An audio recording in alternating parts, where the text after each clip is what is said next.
Salut mes chéris patrons, j'espère que vous allez bien. Bon, je me suis prêté à un exercice un peu particulier, très intéressant. J'ai demandé à ChatGPT de me cuisiner avec les questions qu'un débutant devrait poser à quelqu'un qui a vraiment fait du... Pas quelqu'un qui a juste regardé 3 vidéos sur Shopify ou alors quelques influenceurs planqués, vous savez où, à Dubaï. Quelqu'un qui a vraiment importé, vendu, répondu à des clients mécontents, qui a géré du stock. Moi j'ai géré plus de 2000 m² d'entrepôt en Charente, qui a remboursé des clients, qui a raté des choses, qui a recommencé, qui a construit une vraie marque. Moi j'ai créé la marque Top Flex, donc j'étais un des challengers de la vente de trampolines de loisirs en France. J'en ai vendu 40 000. Et donc la première question que notre ami ChatGPT m'a posée est sûrement la plus importante. Combien te faut-il vraiment pour démarrer en e-commerce aujourd'hui? Ça, c'est une vraie question. Donc je le rappelle, moi en 2008, j'ai démarré avec 5000 € sur mon PEL. Il n'y avait pas de réseau, Internet était super lent. J'avais déjà 2 enfants et 2 autres ont suivi après. J'étais en HLM au 9e étage d'une barre HLM à Écrouves Justice. Et il n'y avait aucune intelligence artificielle pour m'aider à trouver des produits ou mes fournisseurs comme maintenant. Aujourd'hui, franchement, ça n'a jamais été aussi facile de te lancer en e-commerce.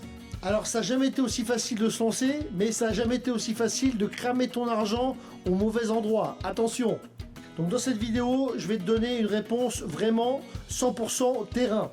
Donc, pas de théorie, pas de bullshit, pas en mode deviens riche avec 0 €, mais avec ma propre expérience qui a généré 15 millions d'euros sur à peu près entre 15 et 17 ans. Donc concrètement, tu vas voir quoi? On va voir le budget minimum pour démarrer sans te cramer. On va voir la différence entre un budget de 500 €, 2000 €, 5000 €, 10 000 € et 15 000 €. On va aborder les dépenses que tout le monde voit et connaît. On va aborder aussi les dépenses cachées que les débutants oublient un peu trop souvent. Et moi, ce que je ferais aujourd'hui si je repartais avec seulement 5000 €. Pourquoi je commencerai plutôt sur Amazon avant Shopify? Comment l'intelligence artificielle aujourd'hui et Axio, notamment l'intelligence artificielle d'Alibaba, change complètement la manière d'aborder le sourcing et la recherche fournisseur? Et surtout les erreurs qui peuvent encore te coûter très cher en 2026. Et reste bien jusqu'à la fin parce que je vais te donner un cadeau hyper utile. Tu obtiendras la checklist des 7 dépenses utiles et des 7 dépenses dangereuses quand tu démarres en e-commerce. Tu pourras la récupérer avec le lien en description. Comme ça, tu ne repars pas seulement avec une vidéo, tu repars avec une vraie grille de décision. Et si ce format terrain t'aide, abonne-toi maintenant, c'est 100% gratuit. Je vais continuer cette série avec des sujets vraiment super concrets. Comment t'aider à trouver un produit champion? Comment choisir ton premier fournisseur? Comment éviter les erreurs de certification?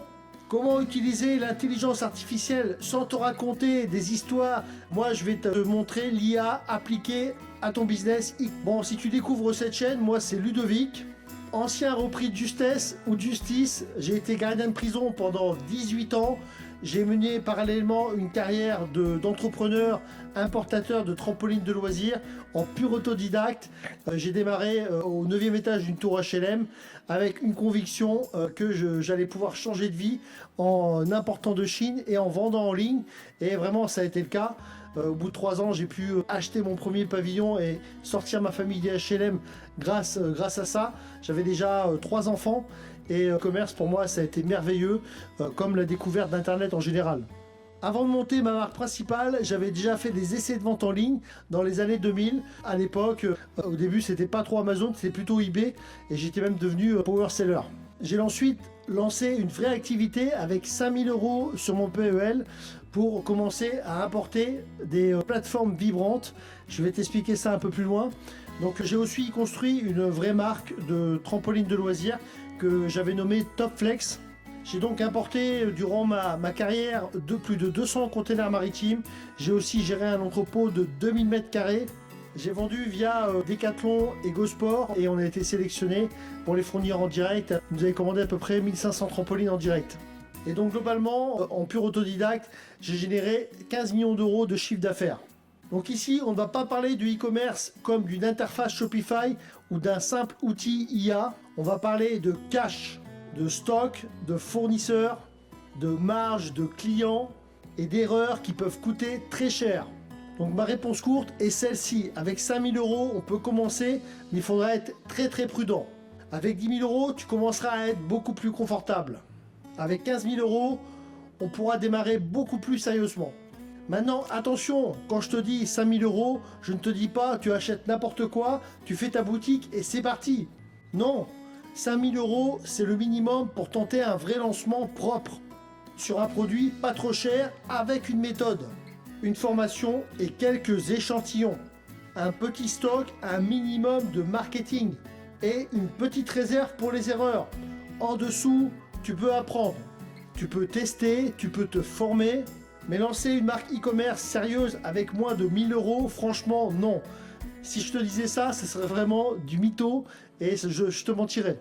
Avec 1 000 €, tu as à peine de quoi commencer à te former. Avec 2 000 €, tu peux très bien apprendre, mais tu n'as pas encore assez pour acheter correctement du stock et créer tes visuels, tester la pub et absorber les premières erreurs qui seront inévitables.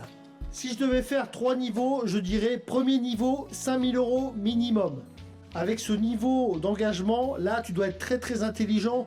Tu dois choisir un produit pas trop cher, un produit qui se vendra entre 20 et 30 €, que tu pourras acheter en Chine entre 3 et 4 $. Mais tu devras faire attention à chaque euro. Le deuxième niveau, 10 000 €, beaucoup plus confortable. Là, tu peux mieux respirer. Tu peux vraiment te former correctement, commander tes échantillons, acheter un premier stock un peu plus solide, faire de meilleurs visuels, tester Amazon, prévoir un petit budget publicité et garder une réserve. Une poire pour la soif, comme on dit. Troisième niveau, 15 000 €, là c'est beaucoup plus sérieux. Là tu peux vraiment structurer un vrai lancement. Mais attention, 15 000 € mal investis peuvent partir aussi très très vite.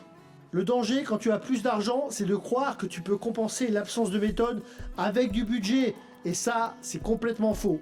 Moi, j'ai commencé avec un produit qui s'appelait le Crazy Fit Massage. À l'époque, il y avait une grosse mode autour des Power Plates. C'était une plateforme vibrante avec une potence. Tu montais dessus, ça vibrait, et l'idée était que ça fasse travailler les muscles par vibration. Il y avait même des salles spécialisées qui vendaient les abonnements à 1000 ou 1200 € par an.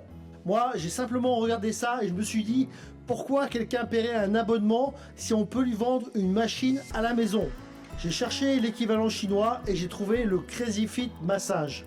J'ai cassé mon plan épargne logement, durement accumulé, j'en ai acheté 20 à environ 200 $ pièce.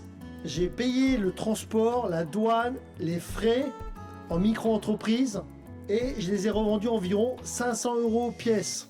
Ça m'a fait un peu plus de 10 000 € de chiffre d'affaires pour 5 000 € investis et sur les 20, j'en ai vendu 17.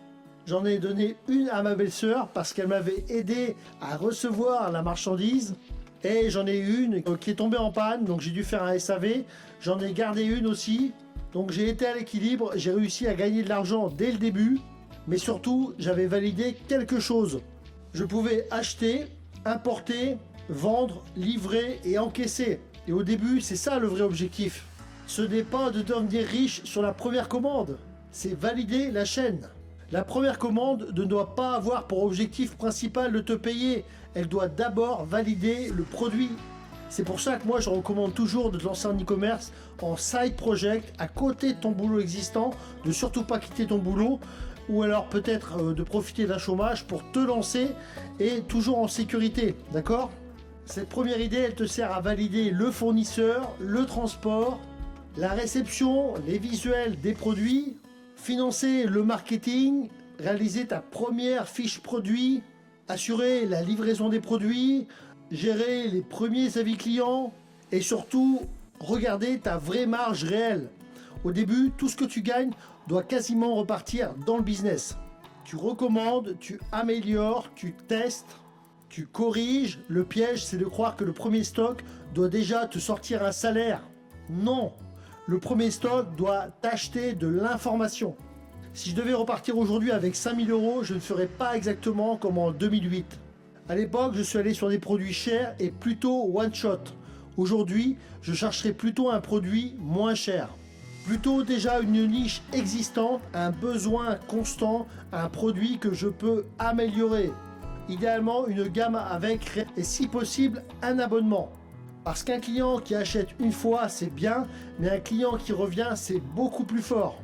Dans le trampoline, j'ai fait beaucoup de chiffres d'affaires, mais un trampoline, le client ne l'achète qu'une seule fois. Éventuellement 2 fois s'il y a un bon coup de vent et qu'il revient chez toi. Mais ce n'est pas un produit qui se rachète tous les mois. Aujourd'hui, si je repars de zéro, je regarde beaucoup plus la valeur du client dans le temps. Sur 5 000 €, je ferai quelque chose comme ça. Formation minimum 1 000 €. Alors je sais, je vends de la formation, donc certains vont dire forcément. Mais je te dis sincèrement, la connaissance doit précéder l'action. Une bonne formation, ce n'est pas une dépense. C'est une économie d'erreur. Ensuite, échantillon, jusqu'à 80 € maximum, transport inclus. Le premier stock que tu vas apporter, entre 1 500 et 2 500 €, idéalement transport inclus jusqu'en France. Que ce soit d'origine asiatique ou d'origine européenne. Il y aura aussi les visuels, le listing, la première couche marketing. Il faut compter environ 500 € minimum. Le coût de la publicité de départ pour faire connaître ton produit sur Amazon, je dirais environ entre 500 à 1 000 €. Il faut que tu comptes aussi une réserve de sécurité de 500 à 1 000 €. La plupart des débutants oublient souvent cette réserve. Mais il y a toujours un truc, un transport plus cher, un mauvais échantillon, une photo à refaire, un produit à renvoyer, une pub qui ne convertit pas tout de suite. Si tu pars sans marge de sécurité, tu vas paniquer au premier problème. Tout le monde pense au stock, mais les dépenses cachées sont souvent ailleurs. Il y a les échantillons, l'inspection avant expédition, les droits et taxes, le transitaire, le stockage, la préparation logistique, les visuels, la vidéo produit, les frais Amazon ou Marketplace, le budget publicitaire, les retours, le SAV et les erreurs. Une inspection avant expédition peut coûter entre 200 et 300 $.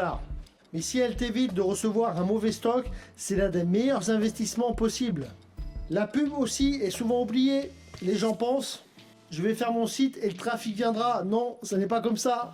Le trafic, tu dois y penser avant. Amazon peut t'aider parce que c'est un énorme carrefour d'audience. Les marketplaces aussi, du type leclerc.fr ou auchan.fr, carrefour.fr, ont leur propre marketplace sur laquelle tu pourras vendre tes produits. Imagine ces millions de gens que tu vois et qui t'entourent quand tu es à Auchan, Carrefour, se retrouvent aussi sur la marketplace pour aller voir tes futurs produits. Shopify est très puissant, surtout aujourd'hui à l'heure de l'intelligence artificielle. Mais si tu lances ton Shopify sans trafic, tu as juste un beau magasin dans une rue toute vide. Aujourd'hui, si je devais recommencer, je testerais probablement d'abord sur Amazon. Pas parce qu'Amazon est parfait. Amazon peut aussi être très dur. Amazon peut te couper l'accès si tu ne respectes pas les règles.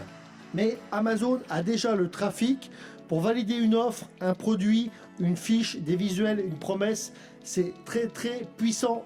Ensuite, quand le produit est valide, je construis un Shopify. Shopify aujourd'hui est devenu quasi incontournable. Je ne le recommandais pas autant avant parce que le modèle économique prend des frais assez importants et que sur des gros chiffres d'affaires, ça commence à faire beaucoup d'argent. Mais avec l'IA, les intégrations, les applications, la facilité, la connexion possible avec ChatGPT ou Claude et les outils modernes, c'est devenu une base très très solide et incontournable selon moi. Mais ne pense jamais, je fais Shopify et les clients arriveront comme par magie. Non, il faut penser trafic, Amazon, Marketplace, SEO, contenu, pub et maintenant même présence dans les intelligences artificielles et même dans les résultats qu'on a dans ChatGPT ou Claude. Une grosse erreur, c'est de vouloir inventer une niche qui n'existe pas. Ça reste vraiment pour les gros industriels, ceux qui ont déjà des millions pour éduquer le marché. Quand tu démarres avec 5 ou 10 000 €, tu ne dois pas créer un besoin qui n'existe pas encore. Tu dois trouver un besoin déjà présent et apporter une meilleure réponse. C'est ce que j'ai fait avec la marque Yogazen. Je n'ai pas inventé la niche du tapis de yoga. J'ai simplement analysé les avis clients, j'ai regardé les produits qui se vendaient déjà. J'ai vu que les clients se plaignaient, trop fin, pas assez large, pas assez confortable, odeur chimique, mauvaise sensation. Donc on a simplement fait un tapis plus large, plus épais, plus confortable, avec des marquages sur les deux faces. Ce n'était pas une invention révolutionnaire, mais c'était une accumulation de petits avantages. Et avec une couche marketing premium, on arrivait à vendre 50 € un tapis où d'autres galéraient à vendre à 25 €. La différence, ce n'est pas seulement le produit, c'est le produit, plus l'analyse, plus le marketing, plus la preuve, plus la promesse. Aujourd'hui, avec l'IA, tu peux aller beaucoup plus vite. En gros, je t'explique, tu récupères les avis clients, surtout les avis négatifs, tu les fais analyser par une IA et tu demandes quels problèmes reviennent souvent, quelles frustrations apparaissent sur plusieurs produits, quels points positifs des best-sellers faut-il absolument garder, qu'est-ce qu'on peut améliorer pour créer un produit premium. Si le même problème apparaît sur plusieurs produits du top 100 Amazon, ce n'est pas un détail, c'est peut-être même la plus grosse opportunité pour toi. Mais attention, il faut aussi regarder dans un produit le positif. Tu ne dois pas enlever ce que les clients aiment déjà, tu dois garder les fondamentaux qui marchent et ajouter ton edge, c'est-à-dire ta différence, ton petit avantage, ta différence, ton angle, et c'est là que des produits comme Axio changent absolument tout. Moi, il m'a fallu des années pour trouver certains fournisseurs. Mon fournisseur de trampoline le plus important, celui avec qui j'ai fait le plus gros chiffre d'affaires, environ plus de 10 millions d'euros, je l'ai trouvé après des années dans une foire outdoor en Allemagne. Avec Axio, en posant les bonnes questions, j'ai retrouvé ce type de fournisseur beaucoup plus vite. Chercher un fournisseur avant, c'était comme une aiguille dans une botte de foin. Et avec Axio, c'est comme avoir un super aimant pour attirer cette aiguille et la sortir de la botte de foin pour trouver vraiment ton fournisseur idéal, capable de produire le produit spécifique, idéal que tu auras conçu en amont en ayant analysé les avis produits avec l'intelligence artificielle. Et attention, l'IA ne remplace pas la méthode. Elle ne remplacera pas ton cahier des charges, elle ne remplacera pas ton jugement. Elle ne remplacera pas l'échantillon, elle ne remplacera pas la vérification de la conformité. Elle ne prend pas le risque financier à ta place.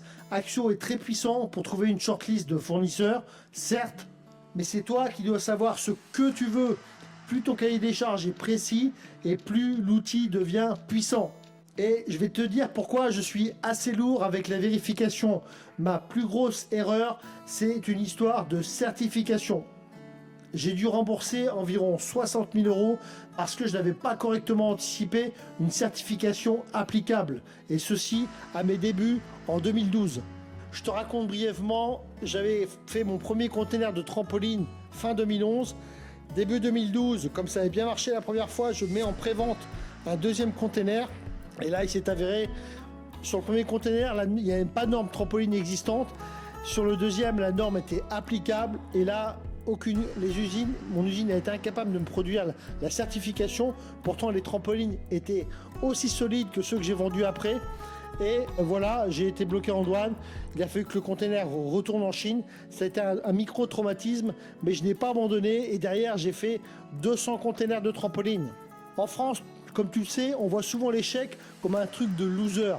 Et le loser, en fait, c'est celui qui refuse d'essayer parce qu'il a peur de perdre. C'est ça un vrai loser. Le loser, c'est pas celui qui essaye et qui échoue. Celui-ci, il est courageux parce que l'échec, c'est un apprentissage. En France, on a cette putain de mentalité de loser, de dire quand tu échoues, en fait, mais c'est celui qui a peur d'échouer, qui n'agit pas, qui est un vrai loser. C'est ça la vérité. Donc, tu l'as bien compris, moi, je vois pas du tout ça comme ça. Si je n'avais pas fait cette erreur, je ne serais peut-être pas devenu aussi rigoureux. Je suis devenu vraiment paranoïaque sur les certifications et après on a eu des contrôles, mais aucun de bloquant, des contrôles de circonstances et épisodiques avant la saison des trampolines et je n'ai jamais plus eu de problème en douane sur les années qui ont suivi. Et derrière, j'ai vendu pour environ 12 millions d'euros de trampolines. Mais la leçon, elle a été claire. Ne t'improvise surtout pas importateur tout seul. Vérifie bien tes certifications. Appelle un déclarant en douane. Regarde aussi sur le site de l'AFNOR. Et surtout, entoure-toi de professionnels et de gens qui ont déjà fait le chemin avant toi. D'ailleurs, sache que la certification, c'est pas une grosse histoire. Une fois qu'elle est bonne, elle te sécurise pendant des années. Ok? Mais si tu l'oublies au départ, ça peut te coûter très très cher. Donc retiens bien que les outils changent, les plateformes changent, l'IA arrive, mais la psychologie humaine ne change pas tant que ça. D'ailleurs, au niveau de la vente, une des recettes de base que j'ai appris quand j'ai bossé pour 2 ans pour le TLH1 français en tant que revendeur internet, c'est la recette AIDA. Donc le premier A, c'est l'attention maintenant au niveau des vidéos. Ensuite, c'est susciter l'intérêt. Ensuite, le D, ça va être désir. C'est-à-dire qu'après avoir suscité l'intérêt, susciter l'envie. Et derrière, le dernier A, ça va être le passage à l'action. Donc ça va être présenter une offre, proposer un prix, un produit, la vente. Voilà, passer à l'action. Alors, la manière d'attirer l'attention, souvent, ça va être de parler d'un problème. Ensuite, tu vas montrer que les solutions classiques sont insuffisantes. Après, tu vas présenter les problèmes. Ensuite, tu vas présenter ton produit comme une meilleure réponse. Tu montres ses avantages, tu prouves et tu invites à passer à l'action. Biogazen, par exemple, la couche marketing a tout changé. C'était un produit plus large, plus épais, donc avec un meilleur confort, une meilleure présentation, une vidéo top niveau avec des incrustations 3D. Dans cette vidéo, j'ai investi 2000 €. J'ai vendu des milliers de tapis yoga sur lesquels je margeais à plus de 25 €. D'accord? Donc ces 2000 € en fait ont été rapidement rentabilisés. C'est beaucoup moins cher grâce à l'IA. C'est un actif. D'accord? Ce n'est pas une dépense, c'est un investissement. Cette vidéo commerciale que tu vas faire sur ton produit, c'est un actif. Aujourd'hui d'ailleurs, avec des outils IA, tu peux produire des visuels et des vidéos qui auraient coûté beaucoup plus cher avant. Ça va te coûter quelques dizaines d'euros pour faire, moi, ce qui m'aurait coûté des milliers d'euros. Mais le principe reste le même. Le produit doit tenir la promesse. La promesse aussi doit être très claire. La preuve doit rassurer. Les visuels doivent donner envie. Il faut tout. Ok? Donc si tu veux démarrer aujourd'hui, voici la checklist très simple. Avant de dépenser ton argent, demande-toi, est-ce que ma niche existe déjà? Ensuite, est-ce que j'ai de la data, pas juste une intuition? Est-ce que les avis clients montrent un problème répétitif? Est-ce que je peux créer un produit différent, même légèrement? Est-ce que ma marge tient après transport, TVA, droits, stockage, pub et retour? Est-ce que j'ai vérifié les certifications? Est-ce que j'ai prévu les échantillons? Est-ce que je peux tester petit? Est-ce que j'ai une réserve pour les erreurs? Est-ce que j'ai pensé au trafic avant de faire le site? Si tu as 500 €, ne te lance pas n'importe comment. Forme-toi d'abord gratuitement. Il y a beaucoup de vidéos sur cette chaîne. Regarde toutes les vidéos, faire des résumés avec l'IA et tu auras déjà un bon début. D'accord? Ça ne remplacera pas un accompagnement premium avec quelqu'un au-dessus de ton épaule pour te conseiller quoi faire, ne pas faire. Mais ça va déjà te familiariser, t'éduquer sur ce métier d'e-commerçant. Ok? Et ensuite, économise, comprends les bases et les fondamentaux. Ensuite, si tu as 1000 ou 2000 €, tu peux commencer à te former sérieusement, mais ne crois pas que tu as de quoi commencer à lancer ta marque complète. Si tu as 5000 €, tu peux lancer là un vrai test, mais il faut être très très précis dans chaque poste et bien prévoir tout avec minutie. Si tu as 10 000 € là, tu pourras être beaucoup plus confortable, mais tu pourras aussi faire de plus grosses erreurs. Donc c'est très très important d'avoir un cadre. Si tu le sens que tu as envie de le faire, fais-le, lance-toi, mais fais-le, enfin forme-toi quoi. Il y a pas mal de hard skills qu'il faut avoir en étant e-commerçant. Surtout, il faut être à la pointe maintenant de l'IA pour, voilà, tu vas avoir des e-commerçants qui vont arriver, qui seront à la pointe de l'IA. Donc le e-commerce en général, c'est professionnalisé. C'est très très rentable, ça sera anti-IA. L'IA pourra pas dégommer ton business de e-commerce parce que l'IA va pas se remettre à créer des produits. Donc ça c'est super important. C'est vraiment un type de business anti-IA. T'as pas besoin d'incarner ta marque et de te filmer tous les 4 matins à faire l'influenceur, le coach, le formateur, etc. Voilà, tu vends ton produit de manière anonyme, tu as été sérieux dans ton produit et utilisé une méthode, et ça c'est génial. C'est aussi une des raisons pour lesquelles maintenant je prends plus la parole. Mais à mes débuts, comme tout le monde, je craignais un peu de mettre devant une caméra et de prendre la parole. C'est plus trop le cas maintenant, mais je comprends que ça le soit encore pour vous, et vous ne serez pas obligé d'incarner votre marque, et pour vous c'est plus libérateur, et ça vous fera aussi une protection contre cette IA qui est finalement le vrai grand remplacement à venir. Et donc si tu as 15 000 €, c'est très bien, mais la règle reste la même. La connaissance doit précéder l'action. Donc maintenant, dis-moi en commentaire avec quel budget tu voudrais commencer toi-même. 500 €, 2000 €, 5 000 euros, 10 000 euros, peut-être encore plus, 15 000 euros. Et dis-moi ce qui te bloque le plus aujourd'hui. Est-ce que c'est le produit? Est-ce que c'est la recherche du fournisseur? Est-ce que c'est ton calcul de marge? Est-ce que c'est créer ta première boutique? Est-ce que c'est gérer, lancer, faire des pubs? Est-ce que c'est la peur de te tromper par exemple?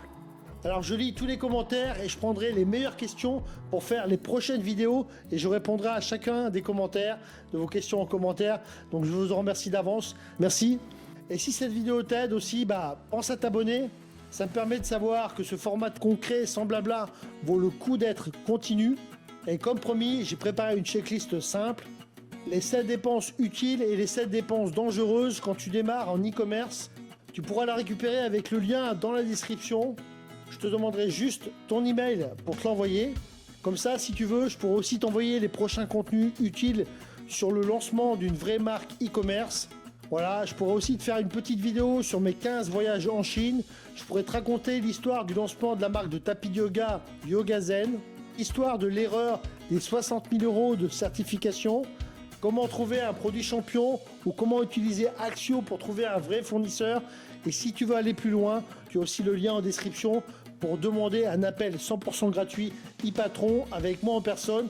On peut t'accompagner dans ton projet de lancer un business. Voilà, l'objectif, ce n'est pas de vendre une formation à tout le monde, c'est de regarder ton projet, ton budget, ton niveau et ton idée produit et de voir si on peut vraiment t'accompagner. Si ce n'est pas le bon moment, on te le dira aussi, parce que le but, ce n'est pas de te vendre un rêve, c'est de t'aider à construire une vraie marque avec une méthode, un produit, une marge et un fournisseur solide. Donc récupère la checklist, abonne-toi si tu veux d'autres vidéos comme celle-ci. Et si tu veux qu'on regarde ton projet ensemble, prends rendez-vous avec le lien dans la description. Et retiens bien ça, il n'a jamais été aussi facile de commencer, mais c'est toujours la méthode qui fait la différence. Ciao!